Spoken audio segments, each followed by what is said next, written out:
Hello बच्चों, कैसे हैं आप। आज आप पढ़ेंगे application of Gauss theorem. Gauss theorem को यूज़ करके डेरिवेशन हमें एक करना है। इससे पहले भी हम गॉस थ्योरम को यूज़ करके एक थिन शीट वाला डेरिवेशन कर चुके हैं, एक लाइन चार्ज वाला डेरिवेशन कर चुके हैं, जिन दोनों में हमने इलेक्ट्रिक फील्ड निकाला था थिन शीट की वजह से और एक लाइन चार्ज यानी वायर पर चार्ज था उसकी वजह से, और दोनों में ही हमने गॉस थ्योरम को यूज़ किया था। अब भी हम गॉस थ्योरम को यूज़ करेंगे। क्वेश्चन आपसे कैसे पूछा जा सकता है, पहले मैं आपको क्वेश्चन बताऊंगा, डायग्राम के बारे में बताऊंगा, उसके बाद मैं आपको डेरिवेशन कराऊंगा।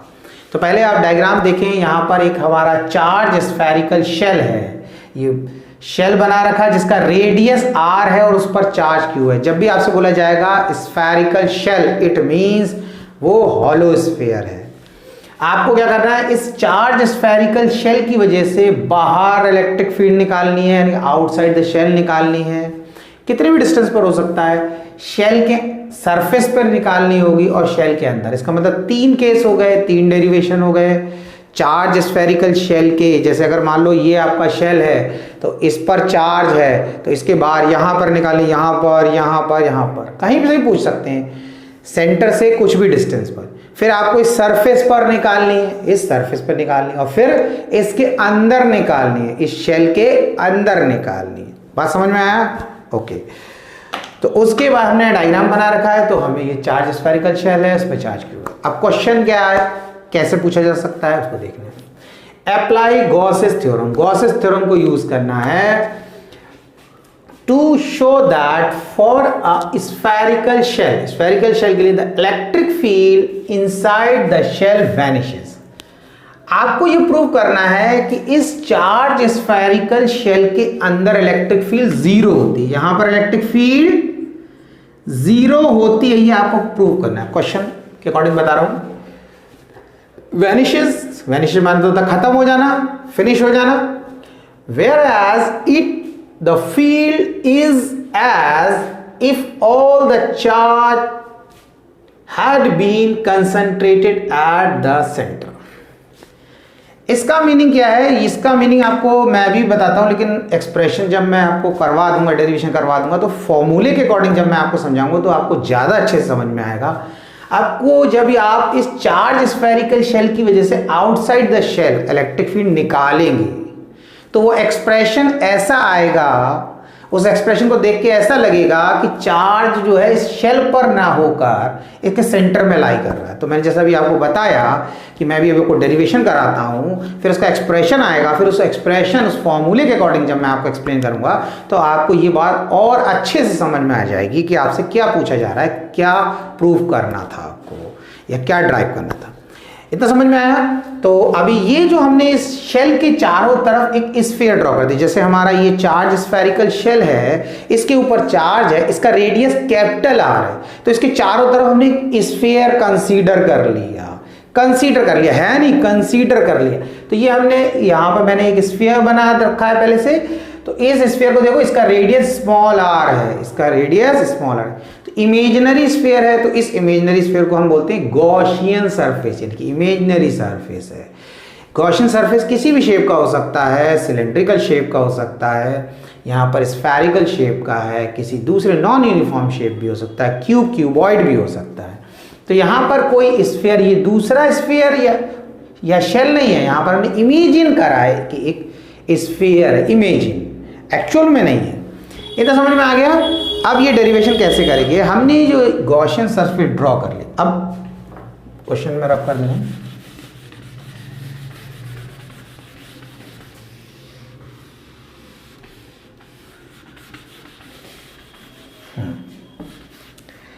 ठीक। अब हम गॉस थ्योरम को यूज करेंगे। तो गॉस थ्योरम का फॉर्मूला आपको पता है, according to Gauss theorem close integration of E dot D S equals to Q upon epsilon naught होता है, और यहां पर एस। ठीक, हमने क्या किया, ये जो हमने गॉसियन सरफेस ड्रॉ किया कर रखा है, ये गॉसियन सरफेस, इस गॉसियन सरफेस में हम क्या करेंगे, यहां पे ये हमारा गॉसियन सरफेस, गॉसियन सरफेस हो गया है हमारा, यहां पे हटा देगा। ये गॉसियन सरफेस, इसका रेडियस हमने ले लिया स्मॉल आर, तो हमें इस पॉइंट पर इलेक्ट्रिक फील्ड निकालनी, इस P पॉइंट पर इलेक्ट्रिक फील्ड निकालनी। तो इसका मतलब यहाँ पर जो इलेक्ट्रिक फील्ड होगी इस चार्ज स्फेरिकल शेल की वजह से वो इस पॉइंट के लिए, इस पॉइंट के मतलब पूरे स्फीयर पर सेम वैल्यू, क्योंकि सेंटर से इस स्फीयर पर कोई भी यानी गॉसियन सरफेस पर कोई भी पॉइंट ले लोगे, हर पॉइंट का डिस्टेंस सेम है। तो जिस पॉइंट पर निकालनी है वहां पर हमने क्या किया, एक सर्कल ड्रॉ किया और इस सर्कल का एरिया वेक्टर कैसा बनाया हमने, इस तरीके से ds, छोटा सा पार्ट, छोटा सा सर्कल, उसका एरिया कम होगा, स्मॉल एरिया होगा तो ds स्मॉल एरिया। अब वेक्टर क्वांटिटी है तो एरो लगा दिया, और प्लस चार्ज से इलेक्ट्रिक लाइंस ऐसे जा रही तो इसके लिए हमने इलेक्ट्रिक फील्ड को भी रिप्रेजेंट कर दिया इस तरीके से। आप देख सकते हो ये मैंने पहले से बना, ये आप बॉल है, बॉल को आप देख सकते हो इसमें सर्कल बना, ऐसा ही सर्कल मैंने यहाँ बनाया, लेकिन साइड से देखने पर आपको कैसा लगेगा कि ये आर्क है यहाँ पर, मतलब सर्कल का हाफ पार्ट यहाँ दिख रहा है, बाकी हाफ पार्ट कर्वेचर के इस साइड आ गया, साइड में देख सकते हैं। तो इस तरीके से इसका एरिया, इस छोटे से पार्ट का एरिया ds और इसके एरिया वेक्टर का डायरेक्शन इससे परपेंडिकुलर ड्रॉ कर दो, इससे दूर जाता हुआ एरो, ये ds का डायरेक्शन। चार्ज इस सरफेस पे इलेक्ट्रिक फील्ड इस तरीके से जा रही है। अब क्या करना है, यहां पर आप देख सकते हैं E और ds दोनों वेक्टर क्वांटिटी, दोनों के बीच में एंगल कितना है, 0, क्योंकि दोनों का डायरेक्शन सेम है। कंडीशन इसमें ये है, इस डेरिवेशन को करने से पहले मैं आपको एक पॉइंट बता दूं, यहां पर कंडीशन है small r is greater than capital R। इसका मतलब यहां पर इस डेरिवेशन में ये स्मॉल r है ये कैपिटल R से ज्यादा है, क्योंकि ये डिस्टेंस इससे ज्यादा है।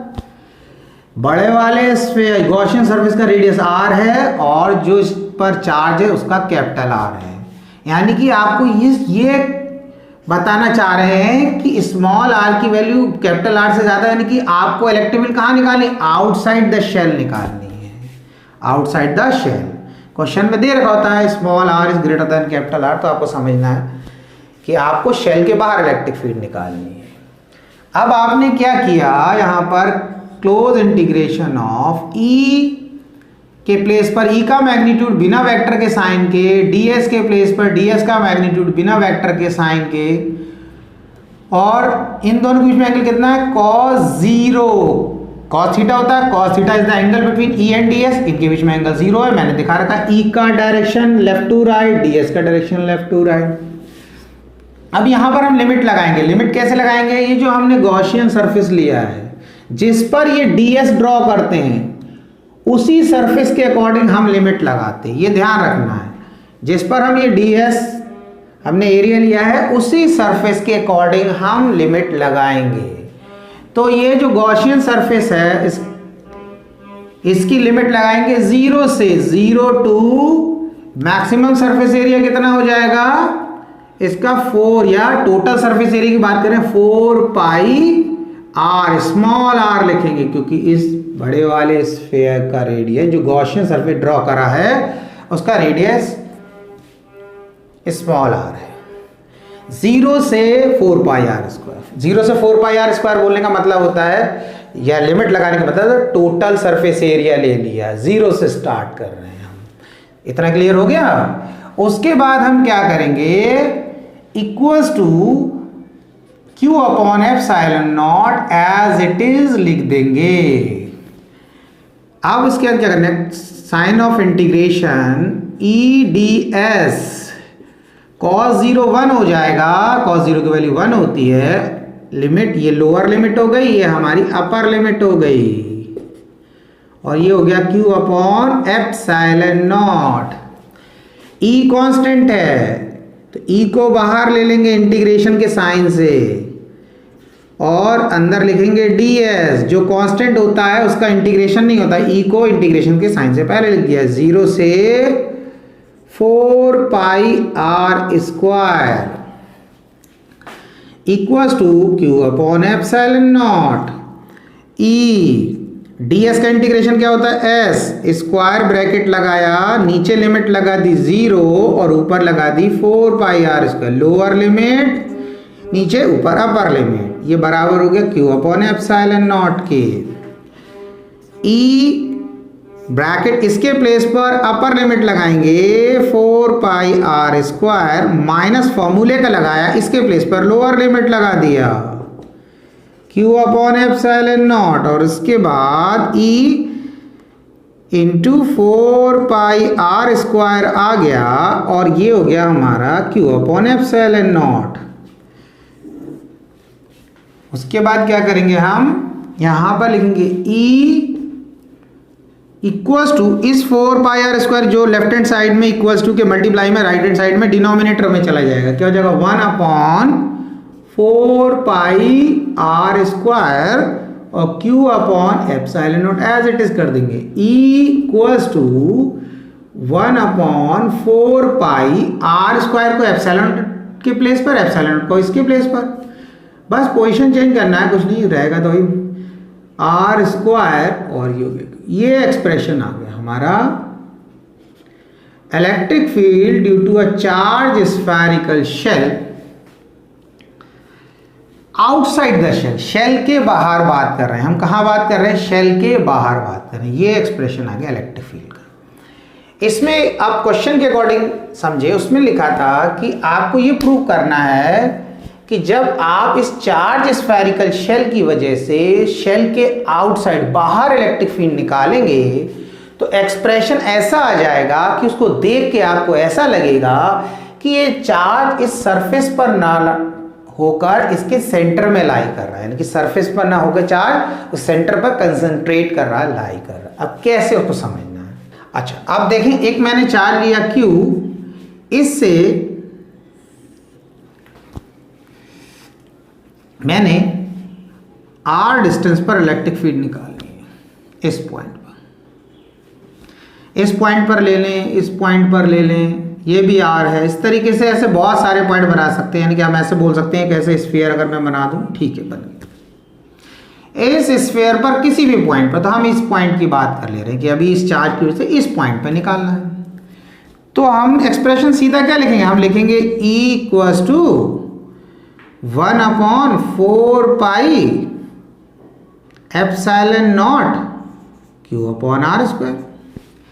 ये वैल्यू इलेक्ट्रिक फील्ड की इस चार्ज की वजह से जो O पॉइंट पर रखा है, किस पॉइंट पर निकल के आ गई, P पॉइंट पर। इस चार्ज की वजह से, Q चार्ज की वजह से P पॉइंट पर आ गई इलेक्ट्रिक। अब आप इस फॉर्मूले को देखें और इस फॉर्मूले को देखें, यहां पर क्या था, यहां पर एक चार्ज स्फेरिकल शेल था जिसका रेडियस R था।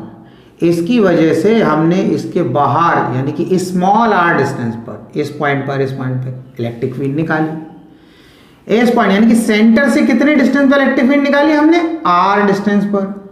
r डिस्टेंस कितना है एक्सप्रेशन ये, अब ये तो दोनों फॉर्मूले सेम हो गए। इसका मतलब इसको देख के कैसा लग रहा है, ये जो डिस्टेंस है, डिस्टेंस तो सेंटर से आ गया और चार्ज तो सरफेस पर है।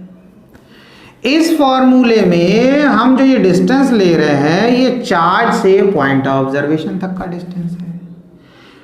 हमने ये डेरिवेशन करा, इसमें एक्सप्रेशन तो सेम ही दिख रहा है, लेकिन यहाँ तो ये R आ गया। तो ये जो एक्सप्रेशन है ये बताता है कि जब आपने इस चार्ज स्फेरिकल शेल की वजह से इसके बाहर इलेक्ट्रिक फील्ड निकाला तो एक्सप्रेशन देख के आपको ऐसा लगेगा कि जैसे कि ये पूरा चार्ज इसके सेंटर पे लाई कर रहा है, क्योंकि ये जो डिस्टेंस होता है ये R डिस्टेंस चार्ज से पॉइंट ऑफ ऑब्जर्वेशन यानी कि जहां पे इलेक्ट्रिक फील्ड निकालनी है वहां तक का डिस्टेंस होता है।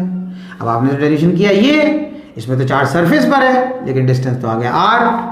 डिस्टेंस कितना आ गया, और वैसे तो ऐसा लगता है कि हमें इतना डिस्टेंस होना चाहिए था, चार्ज यहाँ है, यहाँ से यहाँ तक का डिस्टेंस, यहाँ से निकाला यहाँ तक का डिस्टेंस, लेकिन आ कहाँ से रहा है, डिस्टेंस आ रहा है सेंटर से।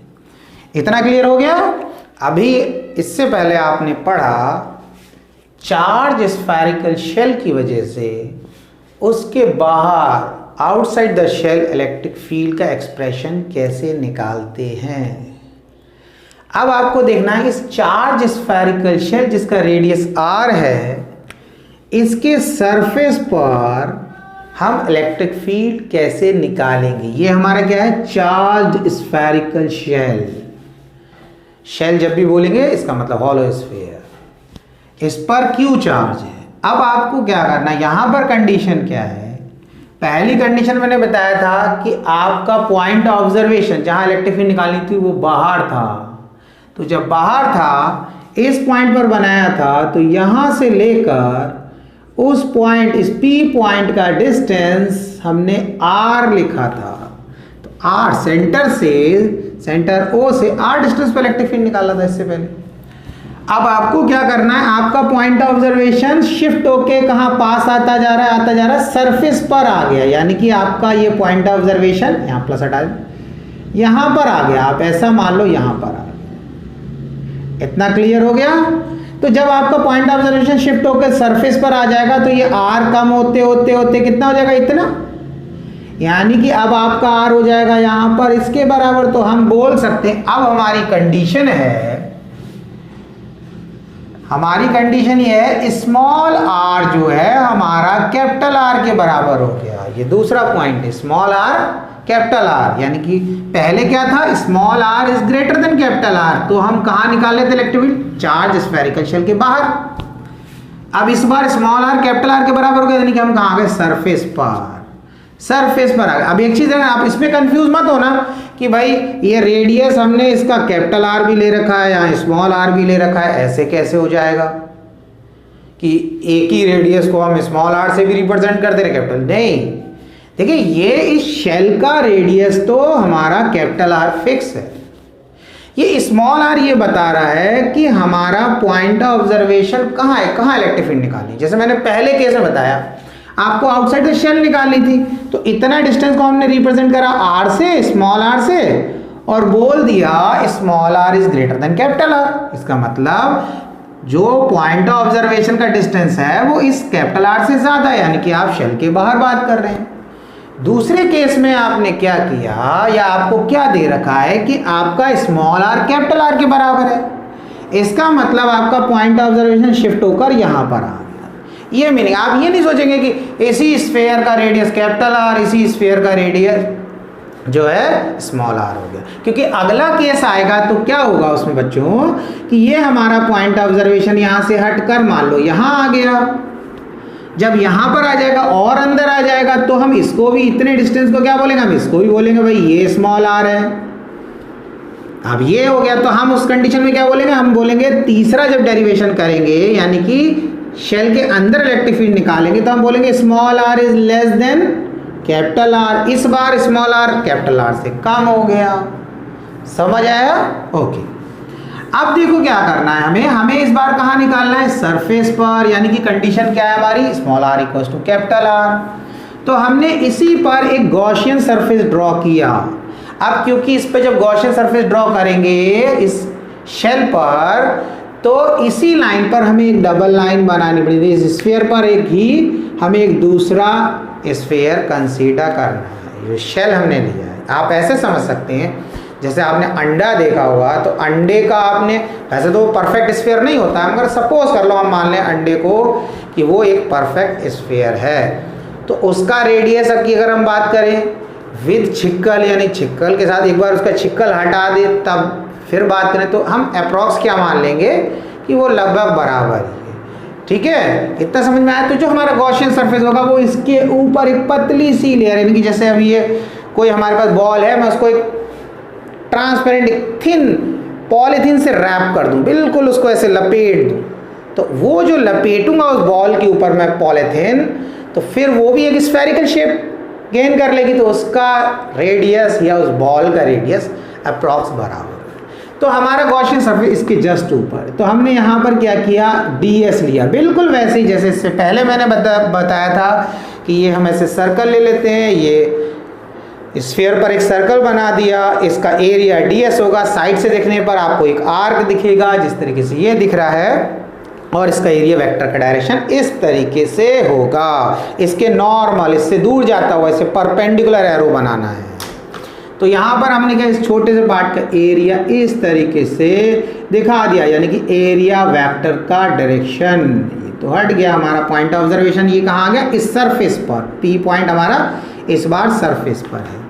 और electric field charge spherical shell से जा रही है, इसका डायरेक्शन ये हो गया। अब E और ds के बीच में यहाँ पर भी एंगल कितना हो गया 0। तो अब हम क्या करेंगे, बिल्कुल सेम डेरिवेशन है, इससे पहले जैसे डेरिवेशन करा था बिल्कुल वही है, बस थोड़ा सा एक डिफरेंस होगा। आप देख सकते हैं close integration of E dot ds, यहाँ लिमिट लगाया s equals to Q upon epsilon naught. क्या करेंगे हम, क्लोज इंटीग्रेशन ऑफ E के प्लेस पर E का मैग्नीट्यूड बिना एरो के, बिना वेक्टर के साइन के, ds के प्लेस पर ds का मैग्नीट्यूड, इनके बीच में डॉट हटा तो क्या लगेगा cos थीटा, तो थीटा कितना हो गया 0। आप देख सकते हैं E और ds के बीच में एंगल 0 है, इक्वल्स टू क्या कर देंगे q अपॉन एप्सिलॉन नॉट। अब यहाँ पर देखेंगे ये ऐसा, इस लिमिट को कैसे चेंज करते हैं, हम नीचे लगाते हैं 0 और ऊपर कितनी लगाएंगे 4 पाई r स्क्वायर।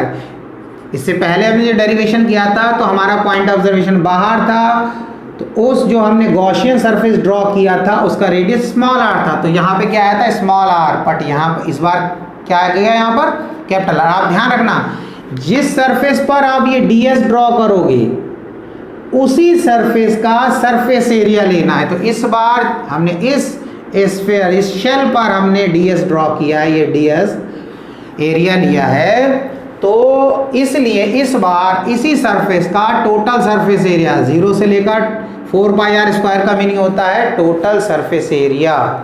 इतना क्लियर हुआ। उसके बाद क्या करेंगे, क्लोज इंटीग्रेशन ऑफ E के प्लेस पर E, ds के प्लेस पर ds, limit as it is लगा देंगे 4 पाई r स्क्वायर, cos 0 की वैल्यू 1 होती है, आगे हो गया q upon epsilon naught. E constant है, बाहर ले लेंगे साइन ऑफ इंटीग्रेशन 0 से 4 पाई r स्क्वायर, ds के प्लेस पर ds equals to q upon epsilon naught. E के प्लेस पर E, ds का इंटीग्रेशन होता है स्क्वायर ब्रैकेट ही लगाएंगे लिमिट लगाने के टाइम 0 से 4 pi, lower limit 0, upper limit 4 pi r square equals to q upon epsilon naught. E into s के प्लेस पर क्या लिखेंगे 4 pi r square, upper limit लगा दें और माइनस, इसको हटा थोड़ा सा, अब s के प्लेस पर अपर लिमिट और फिर माइनस लगाया, फिर s के प्लेस पर lower limit equals to q upon epsilon naught. क्या हो गया E into 4 pi r square, बिल्कुल सेम डेरिवेशन इससे पहले वाला करा था हमने, q अपॉन एप्सिलॉन नॉट हो गया। उसके बाद हम क्या करेंगे यहाँ पर E, ये हम इसको राइट हैंड साइड लेके जाएंगे तो क्या हो जाएगा, ये डिनोमिनेटर में आ जाएगा 4 pi r square q upon epsilon naught, ये हो गया हमारा। उसके बाद हम कह रहे हैं equals to 1 upon 4 pi r square को एप्सिलॉन नॉट के प्लेस पर, इसको इसके प्लेस पर, बस बहुत आसान डेरिवेशन है, q अपॉन r स्क्वायर, ये हो गया आपका एक्सप्रेशन। तो इससे पहले हमने किया तो उसमें क्या आया था आपका स्मॉल r आ गया था, इसमें आपका आ गया कैपिटल R, क्योंकि इसमें सरफेस पर निकालना है किसी भी पॉइंट पर, इस शेल के किस सरफेस पर कोई भी पॉइंट ले लो, हर पॉइंट का डिस्टेंस सेंटर से r होगा, तो हर पॉइंट के लिए है ये इलेक्ट्रिक फील्ड आ गई due to a charge spherical shell on its surface. अब इसमें एक काम और कर सकते हैं, एक एक्सप्रेशन दूसरा भी बन सकता है। आपने 3 फॉर्मूले पढ़े थे, linear charge density lambda equals to q upon l, दूसरा पढ़ा था surface charge density sigma equals to q upon a या s, और एक और पढ़ा था volume charge density q upon v, charge upon volume. तो यहाँ पर जो चार्ज है वो सरफेस पर है, तो हम इस फॉर्मूले को यूज़ करेंगे। तो इस फॉर्मूले को कैसे यूज़ करेंगे, तो हमारा हो गया sigma equals to q upon a, तो q किसके बराबर हो गया सिग्मा इंटू a, तो q किसके बराबर हो गया सिग्मा a, एरिया है तो सरफेस एरिया, जिस सरफेस पर है चार्ज उसका लेना एरिया, तो 4 पाई r स्क्वायर, ये एक्सप्रेशन बन गया। तो हम इस q के प्लेस पर ये वैल्यू पुट कर सकते हैं, इसी फॉर्मूले में वैल्यू पुट करेंगे equals to 1 upon 4 pi epsilon naught, q के प्लेस पर वैल्यू पुट करा इस q की, तो क्या हो गया हमारा sigma 4 pi r square upon r square, तो ये 4 पाई से 4 पाई कैंसिल हो गया r से r, तो equals to sigma upon epsilon naught आ गया। तो ये एक्सप्रेशन आ गया, यानी कि electric field on the charge spherical shell इसके बराबर भी होती E equals to sigma surface charge density है epsilon permittivity of free space, इसके बराबर हो गया। तो अगर ऐसे प्रूव करने के लिए बोल रहे हैं कि ये एक्सप्रेशन ड्राइव करो, किसी चार्ज स्फेरिकल शेल के सरफेस पर electric field sigma upon epsilon naught के बराबर होती है, तो ये हो गया। अब हम इसके बाद क्या करेंगे, इसको वेक्टर फॉर्म में कैसे रिप्रेजेंट करेंगे जरा देखें आप। हमने क्या किया, in vector form, in vector form E को एज इट इज लिखा। ई वेक्टर क्वांटिटी है तो इसलिए वेक्टर का साइन लगा दिया, सिग्मा स्केलर है तो इस पे वेक्टर का साइन नहीं लगेगा, एप्सिलॉन नॉट भी हमारा स्केलर, इस पे वेक्टर का साइन लगेगा। फिर हमने क्या लिखा, एन, और एन के ऊपर लगा दिया कैप। ये हमारा हो गया यूनिट वेक्टर, ये हमारा क्या हो गया, यूनिट वेक्टर। देखो ये हमारा वेक्टर रिप्रेजेंटेशन हुआ। अब इसको थोड़ा समझना है आपको कि ये एन है, एन का मतलब होता है नॉर्मल, नॉर्मल का मतलब होता है परपेंडिकुलर। जब भी फिजिक्स में नॉर्मल वर्ड आएगा वहाँ पर अधिकतर उसका मीनिंग परपेंडिकुलर होगा। क्यों, नॉर्मल ड्रॉ करो किसी सरफेस पर, यानी कि परपेंडिकुलर ड्रॉ करो उस सरफेस पर। तो एन जो है, जब एन हो गया तो सबसे पहली चीज़ तो ये रिप्रेजेंट कर रहा है कि ये परपेंडिकुलर है, कि इस पर किसी सरफेस पर, और इसके ऊपर कैप लगा है। इसको कैप, हैट, कैरेट तीनों भी बोल सकते हैं, जो भी आपको अच्छा लगता है। तो ये पूरा टर्म यूनिट वेक्टर कहलाता है। यूनिट वेक्टर का मतलब इसकी न्यूमेरिकल वैल्यू 1 है। तो अगर इस पूरे की न्यूमेरिकल वैल्यू 1 है तो इसके साथ मल्टीप्लाई होने पर ये इसकी वैल्यू तो चेंज करेगा नहीं। और यूनिट वेक्टर की प्रॉपर्टी क्या होती, उसकी न्यूमेरिकल वैल्यू 1 होती है और उसमें डायरेक्शन होता है। तो जब हमने इस यूनिट वेक्टर एन को इससे मल्टीप्लाई कर दिया तो इसमें डायरेक्शन आ गया, यानी कि इस टर्म में डायरेक्शन आ गया, इलेक्ट्रिक फील्ड में डायरेक्शन। तो कैसा डायरेक्शन बता रहा है ये, एन यूनिट वेक्टर है और नॉर्मल है। तो ये बता रहा है कि एन यूनिट वेक्टर की इलेक्ट्रिक फील्ड जिस भी सरफेस पर हम बना रहे हैं उस सरफेस के परपेंडिकुलर है। अब आप खुद देख सकते हैं, ये हमारा चार्ज स्फेरिकल शेल है, हर पॉइंट पर इलेक्ट्रिक फील्ड देखो ऐसे जा रही है, ये 90 डिग्री बनाती है, ऐसे बनाएंगे ये इलेक्ट्रिक फील्ड है, ये 90 डिग्री बनाएगी, ऊपर जा रही है तो ये इलेक्ट्रिक फील्ड है हमारी 90 डिग्री। तो इलेक्ट्रिक फील्ड जिस भी सरफेस से निकल रही है उस सरफेस से 90 डिग्री बना, तो ये हमारा वेक्टर रिप्रेजेंटेशन हो गया, E equals to sigma upon epsilon naught unit vector n. एक चीज़ और मैं बता दूं कि अगर सपोज कर लो इसी पर हम ये मान लें कि अगर नेगेटिव चार्ज है तो ये वेक्टर रिप्रेजेंटेशन थोड़ा सा चेंज हो जाएगा। बस क्या करना है, हमको इसको लिखना है E और यहाँ पे क्या करना है, माइनस लगा देना, minus sigma upon epsilon naught unit vector n, बस। तो ये किसके लिए हो जाएगा, ये हमारा अगर किसी चार्ज स्फेरिकल शेल पर माइनस चार्ज है उसका वेक्टर रिप्रेजेंटेशन हो गया, नोटेशन हो गया। और ये हमारा पॉजिटिव चार्ज के लिए हो जाएगा, क्योंकि यहाँ माइनस साइन क्या इंडिकेट कर रहा है कि ये जो n था अभी इसका डायरेक्शन बाहर की तरफ था, जब इस पर माइनस चार्ज आ जाएगा तो इस n का डायरेक्शन अंदर की तरफ हो जाएगा, यानी कि perpendicular to the surface inward direction. तो हम इस n को अगर यहाँ पर मैं माइनस के साइन के साथ लिखता हूँ तो वो माइनस मैंने यहाँ ना लगा कर यहाँ पर लगा दिया, इसलिए मैंने इस तरीके से इसको लिख दिया। इतना समझ में आया। अब बेटा इसका तीसरा डेरिवेशन है। तीसरा डेरिवेशन क्या है, आपको चार्ज स्फेरिकल शेल के अंदर इलेक्ट्रिक फील्ड निकालनी है। एक बार हमने आउटसाइड द शेल निकाला, एक बार सरफेस पे निकाला, एक बार अंदर निकालेंगे। अंदर कोई भी पॉइंट हो सकता है, यहाँ यहाँ यहाँ कहीं भी ले लेंगे। तो सपोज कर लो हमने वो पॉइंट यहाँ पर ले लिया, ये हमारा पॉइंट ऑब्जर्वेशन है। इसका डिस्टेंस अब कितना हो गया, स्मॉल आर। हम हर बार स्मॉल आर ले रहे, लेकिन कंडीशन क्या होगी, हम पहले फर्स्ट डेरिवेशन में भी स्मॉल आर ले चुके हैं, सेकंड डेरिवेशन में भी, थर्ड। लेकिन उसके साथ हम एक चीज पॉइंट क्या बताते हैं कि अब हमारा small r less than capital r है। फर्स्ट केस में स्मॉल आर हमारा ग्रेटर देन कैपिटल आर था, तो हमारा पॉइंट ऑब्जर्वेशन ये आर की वैल्यू इससे बड़ी थी तो इसलिए पॉइंट ऑब्जर्वेशन बाहर था। सेकंड केस में इस आर की वैल्यू इसके बराबर थी तो हमारा पॉइंट ऑब्जर्वेशन सरफेस पर आ गया। तीसरा केस डेरिवेशन कर रहे हैं, स्मॉल आर की वैल्यू लेस देन है इस आर से, तो हमारा पॉइंट ऑब्जर्वेशन अंदर आ गया, शेल के अंदर। तो अब शेल के अंदर क्या करेंगे, हम गॉस थ्योरम को यूज करेंगे। Close integration of E dot ds equals to q upon epsilon naught, ये एक्सप्रेशन होता है। इस पॉइंट को लेकर एक गॉसियन सरफेस ड्रॉ कर लिया हमने, इस पॉइंट को लेकर इस गॉसियन स्फीयर या शेल का जो रेडियस है वो कितना हो जाएगा हमारा, स्मॉल r। अब आप खुद देख सकते हो इस गॉसियन स्फीयर जो हमने शेल के अंदर ड्रॉ करा, इसके अंदर कोई भी चार्ज नहीं, चार्ज तो बाहर है, यानी कि इसके अंदर देखो स्मॉल r जिसका रेडियस के अंदर कहीं भी चार्ज दिख रहा है, इतने एरिया में नहीं दिख रहा है, चार्ज तो बाहर है।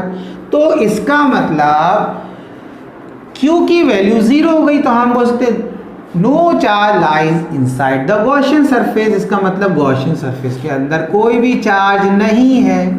जब Q 0 हो गया तो क्या होगा, सीधा देयरफॉर E इक्वल्स टू 0। भाई Q 0 हो जाएगा तो इलेक्ट्रिक फील्ड 0 हुई। तो ये बिल्कुल 2 स्टेप का एक्सप्रेशन है, समझना है इसको। तो आपको ये याद रखना है कि चार्ज स्फेरिकल शेल के अंदर हमेशा इलेक्ट्रिक फील्ड 0 होती है, ये बिल्कुल याद रखना है। चार्ज स्फेरिकल शेल के अंदर इलेक्ट्रिक फील्ड 0।